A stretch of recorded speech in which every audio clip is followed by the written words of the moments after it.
TensorFlow, argmax, min.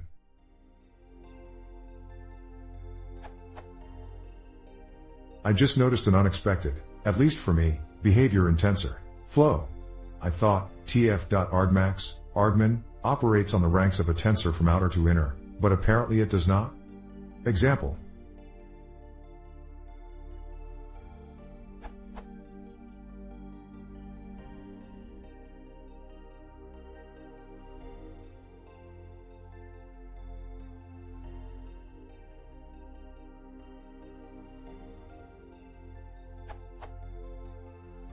tf.argmax takes two arguments, input and dimension.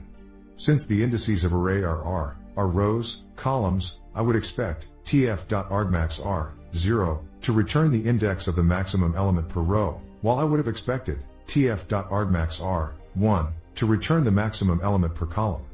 Likewise for tf.argmin. However, the opposite is true.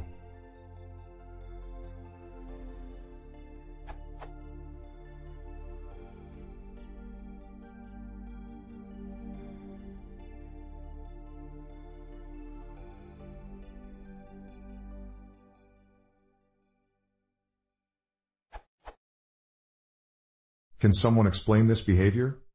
Generalized every n-dimensional tensor T is indexed by Ti, j, k, ... Thus, T is rank n and shape I, j, k, ... Since dimension 0 corresponds to I, dimension 1 to j, and so forth. Why does tf.argmax and argmin ignore this scheme?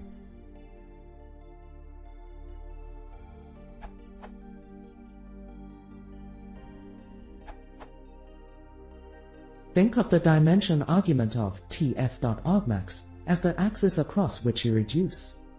tf.argmax r0 reduces across dimension 0, i.e. the rows. Reducing across rows means that you will get the argmax of each individual column. This might be counterintuitive, but it falls in line with the conventions used in tf.reduce_max, and so on.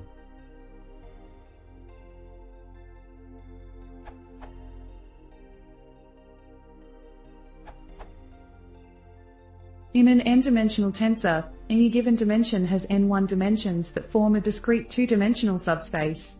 Following the same logic, it has n2 three-dimensional subspaces, all the way down to n1, n-dimensional subspaces. You could express any aggregation as a function within the remaining subspaces, or across the subspaces that are being aggregated. Since the subspace will no longer exist after the aggregation, TensorFlow has chosen to implement it as an operation across that dimension. Frankly, it's an implementation choice by the creators of TensorFlow. Now you know.